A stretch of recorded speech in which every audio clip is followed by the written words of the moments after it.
A little backstory. I was on my way to meet my fiance's parents for a get-together at their house. Little did I know that this journey would take an unexpected turn when I encountered a rather unpleasant individual. Cast. Me. Fiancé. Timothy. E.M. Entitled Motorist. Karen. Story. I called Timothy, who informed me about the upcoming get-together and suggested picking me up. However, I reassured him that I was perfectly capable of driving myself. Nevertheless, I had to exercise caution since I was 5 months pregnant and maneuvering with a prominent baby bump felt a bit awkward.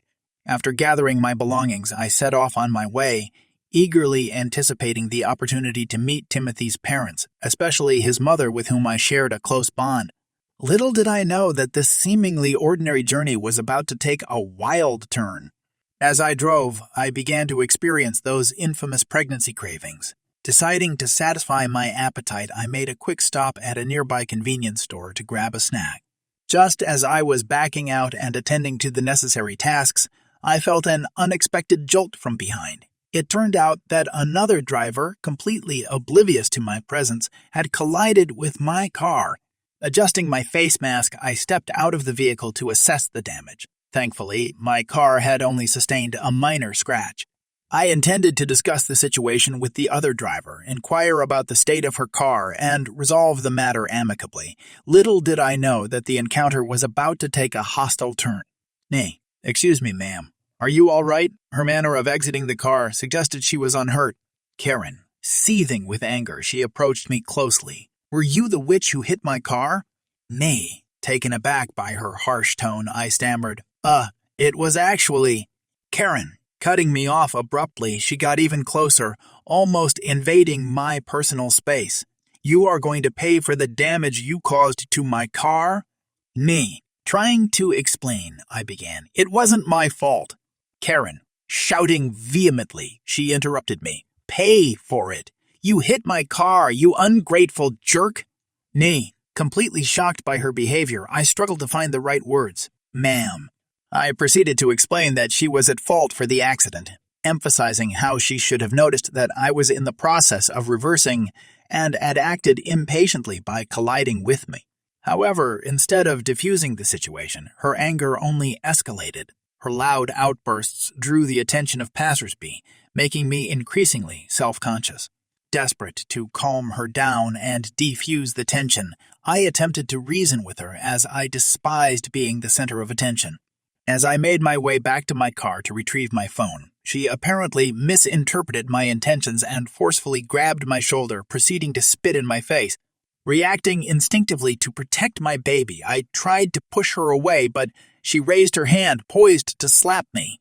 With concern for my unborn child's safety, I quickly retreated into my car, locking the doors as she furiously pounded and screamed at me. Fuming and somewhat shaken, I sat in my car, nursing a red mark on my arm from where she had struck me. Anger welled up inside me as I typed this account. It appears that the police have arrived, although I hadn't called them myself, so I assume either Karen or a bystander did. Once I have calmed down and the situation has been resolved, I will provide an update on my well-being and that of my baby. Edit update. Upon further reflection and explanation from the police, I have come to realize that I was at fault for the accident while backing up. However, I am relieved that I did not resort to the same level of aggression as the woman who threatened me. I apologize for my earlier confusion. This incident caught me completely off guard. Second edit update. Both the baby and I are doing well. Karen has been arrested for assault. Furthermore, I am thrilled to report that we discovered we are having a baby boy during a recent checkup. Despite the initial turmoil, this situation has transformed from a terrible ordeal into a moment of joy. If you're from the Midwest, chances are you're familiar with Hy-Vee. Today was an exceptional day as all Hy-Vee stores in Iowa were generously giving away free cloth face masks provided by the Iowa Department of Public Health. Residing in West Des Moines, we were fortunate to have 3 Hy-Vee locations within a 10-minute drive alongside a nearby drugstore. Opting for convenience, we decided to visit the Hy-Vee closest to our home. As we entered the store, we noticed a designated area where the masks were stored in a basket, attended by an employee, with a sign indicating a limit of 1 mask per person. Being mindful of our circumstances, my father and I each grabbed one, given that my dad frequently ventured out to purchase groceries and supplies while I, due to being immunocompromised, had to take extra precautions. After collecting our masks, my dad decided to pick up a few items while I waited in the car. As I headed towards the exit, I encountered an encounter I never anticipated. A woman, whom we'll refer to as Karen, and her 2 children barged through the entrance. Spotting the mask in my hand, Karen immediately approached me, demanding to know where I obtained it. I informed her that the masks were being distributed for free inside the store. Here's a transcript of what unfolded. Cast. Me, yours truly. K. Karen, an entitled individual. EK1, EK2. Karen's children, approximately 12 and 14 years old. SE. Store employee. RD. Random dude. K. Well, if they're free, you should give it to me because my angels deserve it. Nay, I'm sorry, but they are available just a few steps away. You can go and get one yourself. Besides, I have a weakened immune system and need this mask. I've been using a bandana as a makeshift option. K. Give it to me. Feeling uneasy about the escalating confrontation, I decided it was best to make my way to the alternate exit. I quickly turned around and headed toward the other side of the store, instinctively choosing flight over fight when faced with such situations. Unbeknownst to me, Karen had instructed her children to physically restrain me. They attempted to grab hold of me, but thanks to my size, standing at 6'1" and weighing 220 pounds, I managed to fend them off. In my attempt to escape their grasp, EK1 collided with a checkout counter while EK2 stumbled and fell to the floor. Startled and disoriented by the events, I failed to notice Karen charging towards me at full speed. At the last moment, I dodged her oncoming rush, causing her to crash into the customer service desk. K. He attacked me and my kids. Call the police. This is where the story takes an unexpected turn. Coincidentally, I happen to know several people in the police force. My school resource officer and I have been acquainted since 2nd grade. Moreover, a friend's father, who resides nearby, holds the rank of sergeant, while another friend's dad is a retired captain. Needless to say, I have connections within the department.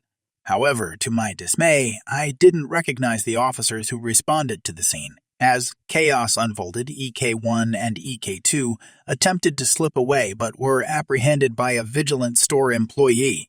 When the police arrived, the following dialogue ensued. For reference, PO1 is a female officer, while PO2 is a male officer. PO1. What's going on here? K. He attacked me and my children. He threw me into the desk and hurled my kids into the checkout counter and onto the floor. Nay, that's not true.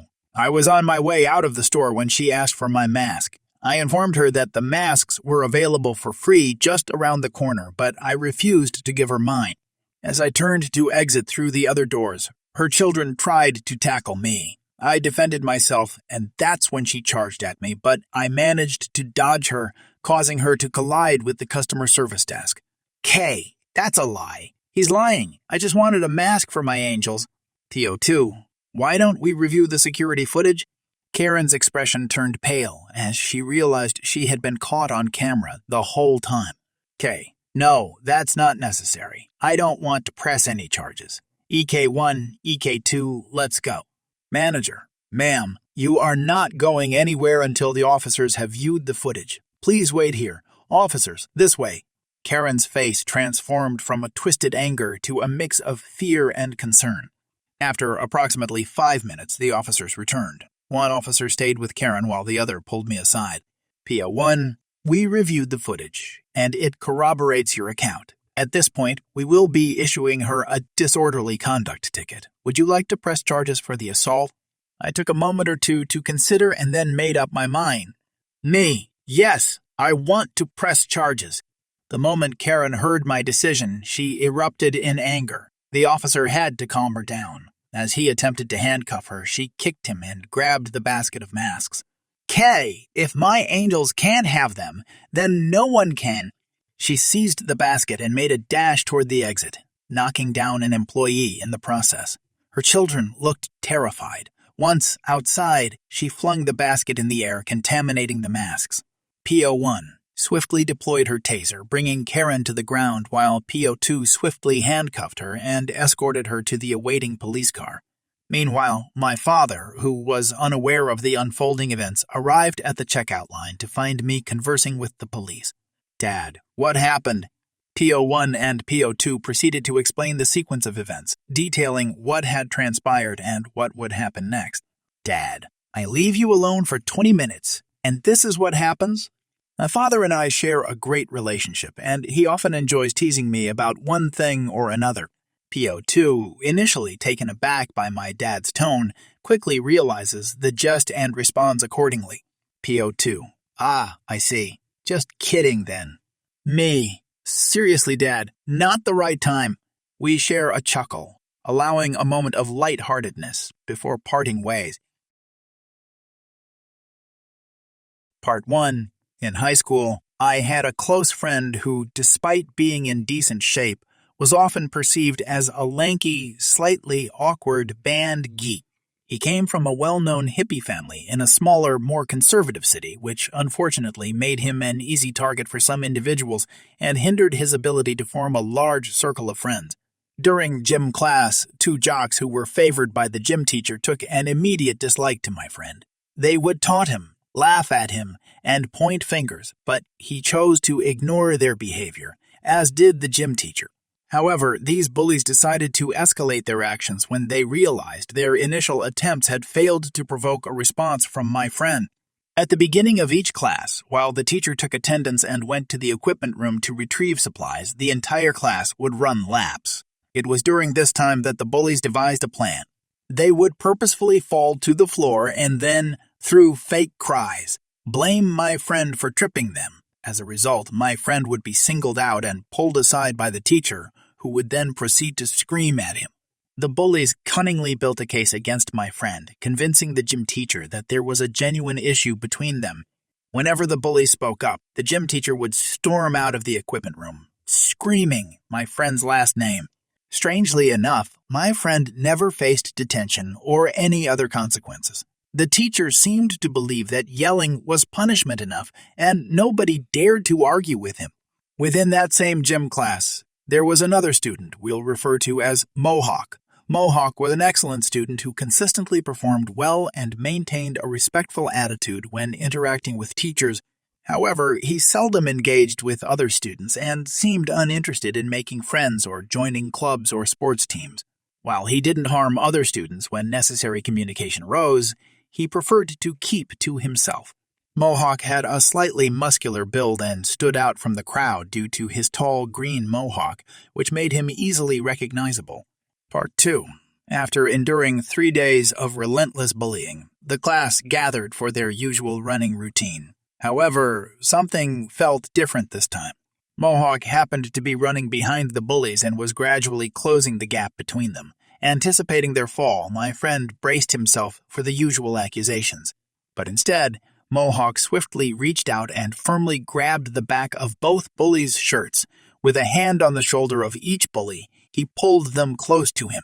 Though the exact words exchanged between Mohawk and the bullies remained shrouded in secrecy due to their hushed tones, the impact of their interaction was profound. The bullies were released, and not a single incident occurred again. My friend glanced over at Mohawk, who simply nodded in his direction before resuming his activities. That marked the end of the noteworthy Mohawk moments during my friend's high school years, at least those that my friend was aware of. However, a couple of years after their graduation, Mohawk unexpectedly reappeared in their city to visit family. Some classmates spotted him at a local bar. It became evident that Mohawk had always aspired to lead a simple life. He had secured a job with a logging company in northern Wisconsin, working as part of a crew. Mohawk had purchased a modest cabin nestled in the wilderness, where he could live independently with just the essentials.